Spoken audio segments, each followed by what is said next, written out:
You look so at peace. Do you feel at peace right now? No! I'm getting a drag. serene. There's 45 cameras. We have a time limit. I have a show tonight. I'm not at peace.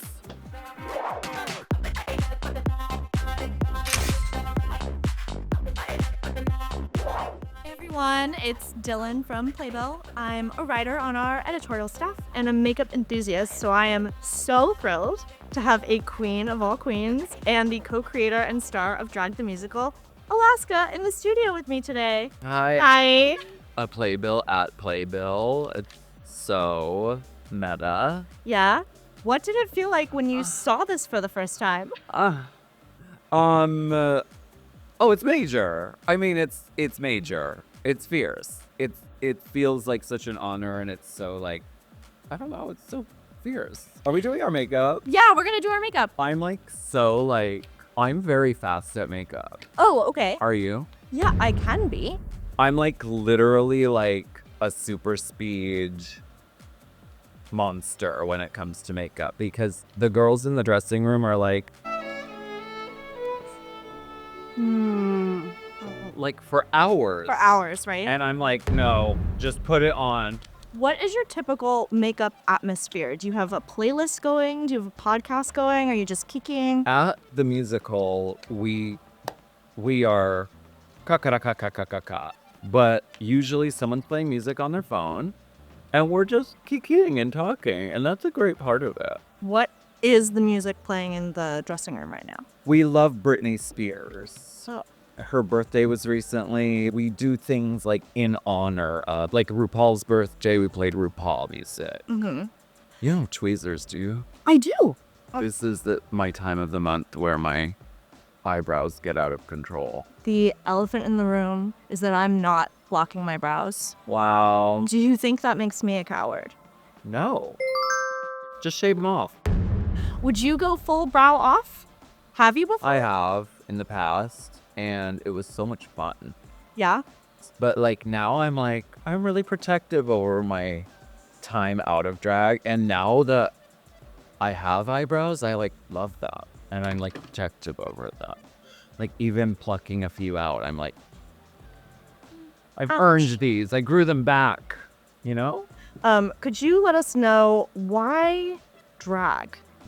Because I lack discipline and focus. I moved out to LA after college and I studied theater. And so I was like, you know what? I need to stop playing around in this nonsense drag stuff.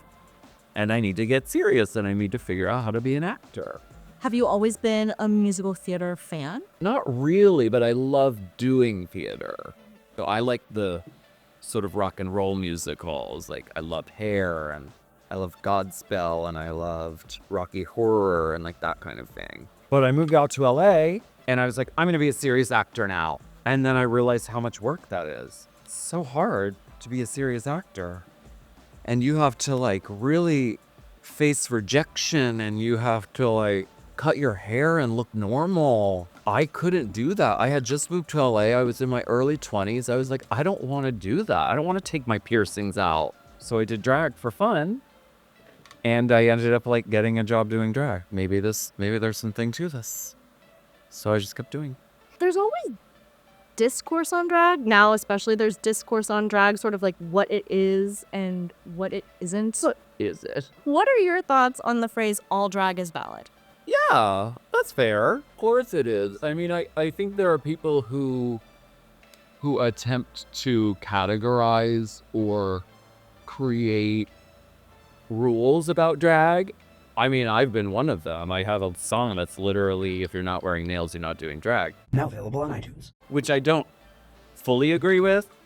I will espouse the benefits of wearing nails, and I do recommend it because it's fierce. But you don't have to. Like, who cares? As soon as you try to define what drag is, oh, drag is this and this with this and then drag changes and morphs into something else. It's not categorizable. There's an element of like magic to it. You can't figure out what the it is. I don't know what it is. Often we like are getting in drag and we're like, what are we doing? What is this? what is that? What are we doing? But I like that about it. I feel like Jasmine Masters, like RuPaul's Drag Race up drag, but it's not like that. But Drag Race has created this like vision of like this one type of thing, and it's like that's what drag is. But it's like anyone who's done drag and been out there in a drag dressing room, you've worked with drag kings and trans women and cis women, and like all these people are in drag. Like that's normal. It didn't become like a point of like conversation until after Drag Race became such a thing. And it was like, well, is that really drag? It's like, yeah, it is. And it has been always. I use this to wind myself. Yeah, that's one of the reasons why I grabbed them. One of the many reasons. Thank you. For when I set my face. I want to talk about Drag the Musical. Okay. Off-Broadway. Yeah, is that okay? Sure. Okay. Why not? Perfect. So you're the co-creator and the star of Drag the Musical. Can you tell us a little bit about how it came to be? It was like 8 years ago at this point that I had been working with my friends Tomas and Ashley, and we had been doing my music. Like they produced and wrote my album with me. And so at a certain point about 8 years ago, Tomas was like, hey, do you want to write a musical? I think I want to write a musical. He was working with a lot of drag queens making music. So it was like, maybe drag, maybe a musical, maybe this could be a thing. Writing a musical is hard.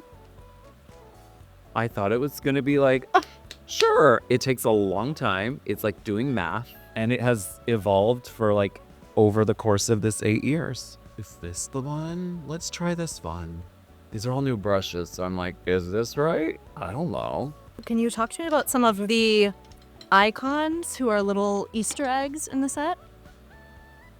There's divas and icons all over the place. We wanted it to be like CBGBs or, you know, like one of those rock and roll Sunset Boulevard kind of rough around the edges bars. So the biggest posters are like the Ramones, Meatloaf, there's a giant thing of Divine. Then as you look at it more, you're like, there are the Pointer Sisters and Cher and Tina Turner and Madonna. And so it's like, there's all these sort of like, there's Candy Darling and, you know, there's queer icons, music icons, all of these people who make up the fabric of like what drag queens love. To be totally honest, I came to Drag Musical for you, but I stayed for the character Brendan. Brendan is so fierce. Can you tell me a little bit about why it was important for you to include Brendan as a character in Drag Musical? I know that Tomas was like, we have to have like a child in the show. And they say never work with children or animals, but I don't agree with that because I love animals and I love children. So like, I say go for it. He was like, we need to have this element of like a child seeing this world through a child's eyes was very important. For me, being like a child and feeling different than everybody else that was around me was very hard. It's like you're not sure how to navigate the world. And so you learn from an early age how to like hide yourself. Then as you get older, you have to learn how to like unlearn all of those things and incorporate and integrate those things that you felt like ashamed of back into who you are. We didn't want it to necessarily be like a coming out story or even like, oh, I want to do drag. It was more like Brendan just didn't have an outlet to express himself the way that he wanted to, and he didn't feel understood. And I feel like kind of everyone can identify with that. You count Liza Minnelli as one of the producers of Drag the Musical. How did she get introduced to the show? Well, we were looking for a voiceover for this one part of the show, and it's like a sort of preamble. And we were like, wouldn't it be cool if we had a really iconic, recognizable voice. Whoever the people are who talk to famous people, agents or agencies or whatever, we got in touch with Liza Minnelli. And she like wanted to know more about the show. She eventually was like, okay, I'll do this voiceover, but I want you to write another voiceover so I have more to say. I also want to come on as a producing partner. I was like, are you sure? I'll believe this when I see it. She's our muse and our icon and our diva. Yeah, your fairy godmother. Jimbo is coming into the show starting in January. Yes. What excites you about having Jimbo join the cast of Drag the Musical? We were like, who's the right choice for this? And so the list isn't super long. And Jimbo was on it, and I was like, I love Jimbo. Jimbo's amazing, but I was like, it's a musical, can she sing? Because I didn't know. That's key. I didn't want to set somebody up for not having the tools to like excel in this. It's hard to do 8 shows a week and sing. We had like a work session with the like team and Jimbo, and like she just like blew us away. She can sing 100%, which I didn't know. So that's great. It's going to be like the element of surprise. It's going to be great for the character of Kitty Galloway, and it's going to be great for the show.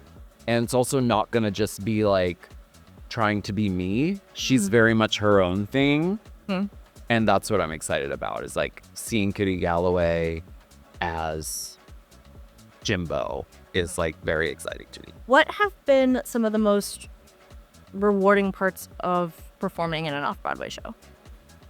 It speaks to people, and people walk away having felt something, and they come back time and time again.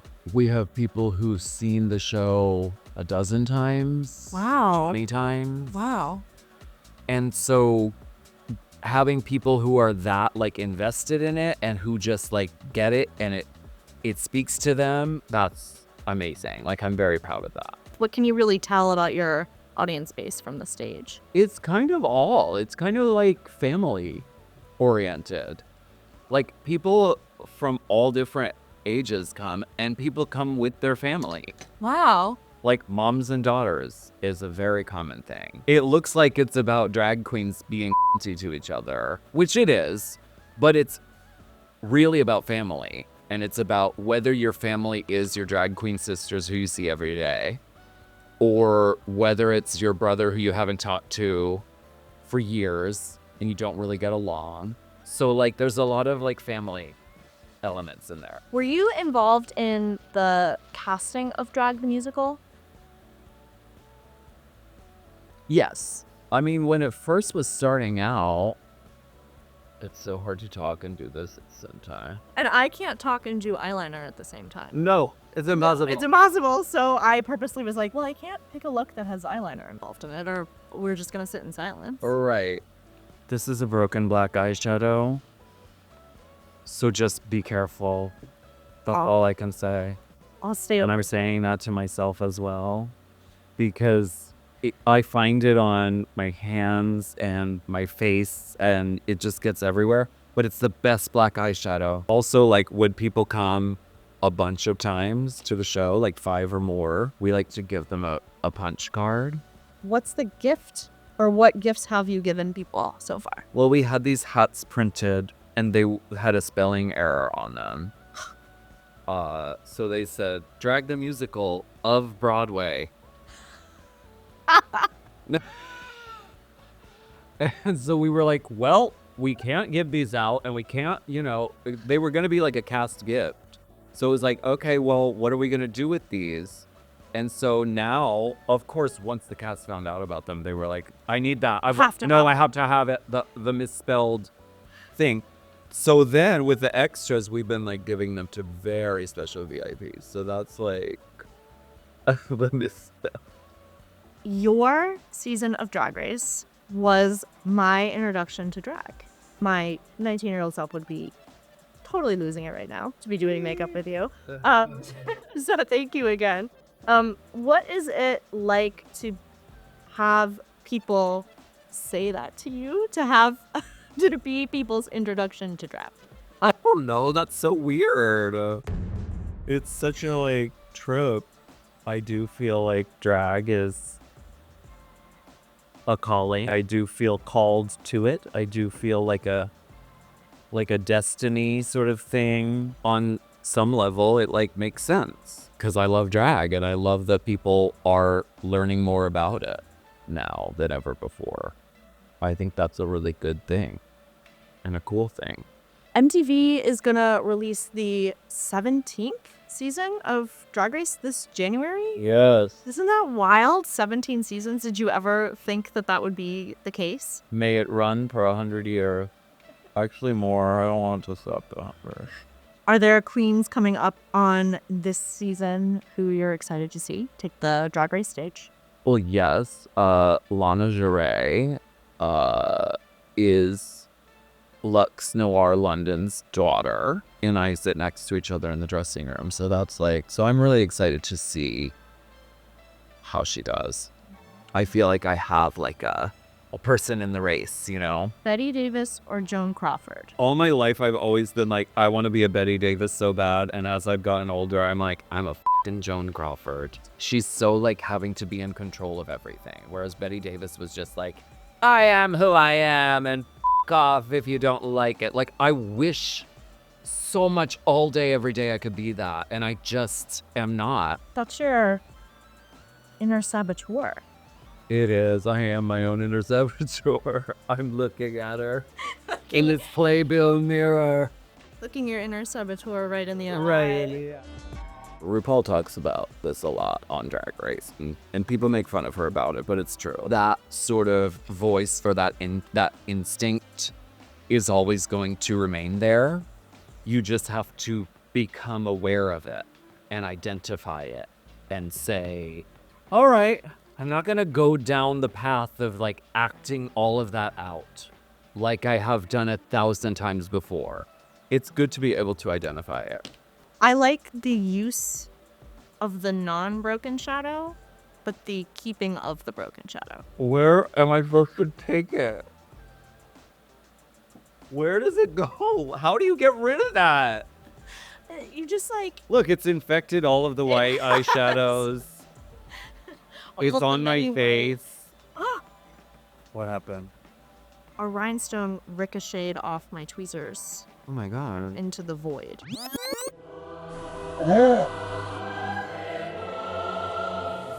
All right, we're going to be here till 6:30. What type of spaces are you trying to create in your drag performance or with Drag the Musical?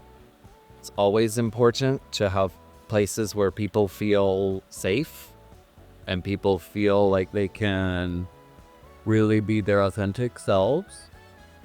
I feel like those sorts of places are under attack. Like, why? Like, why are you bothering us?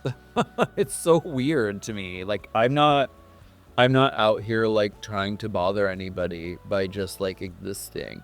We make the world a more beautiful place and a more tolerable place. You don't f***ing judge anybody. Do you ever get stage fright? I do. I do get stage fright. I mean, I still do it. Mm-hmm. So it's like, it's never been to the point where I can't do this, but there are times where I get like a flutter of, I guess, anxiety or just like fear or adrenaline or whatever it is.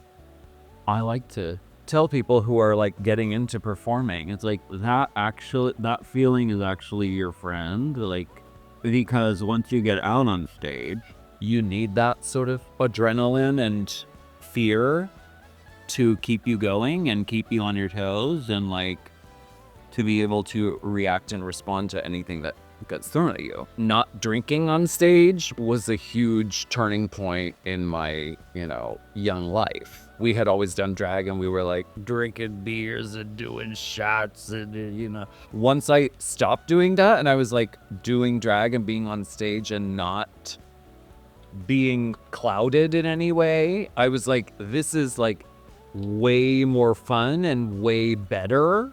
I can never really go back from that. Once I like sort of fell in love with drag from like a standpoint of it not just being an excuse to get wasted. That was transformative. And everything changed and opened up in ways that I had never experienced before. I recommend trying it. If you're a young person out there and you get stage fright, so you get drunk, to combat that, I encourage you to try not getting wasted.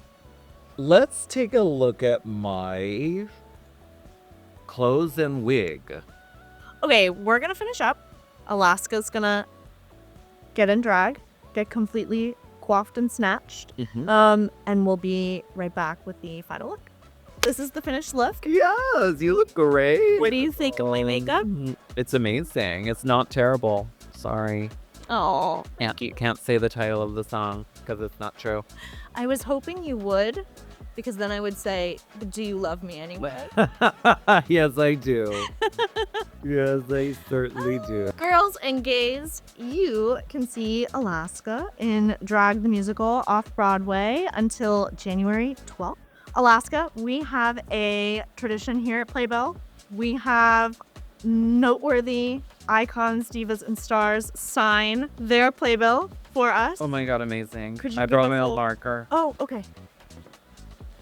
because it's like larger. Yeah, as big as you Like, can. these are nice, but like I love this huge.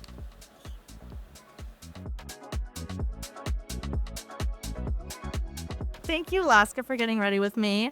Thank you. This has been the highlight of my life at Playbill so far. Oh, good. Glad I could be here for it. Outside of the Drag the Musical stage, where else can people find you? On Instagram, I guess. Just Google my name, I guess. You can stream the Drag the Musical album anywhere on Spotify, anywhere you get fine music. So Now available on iTunes. yeah. Perfect.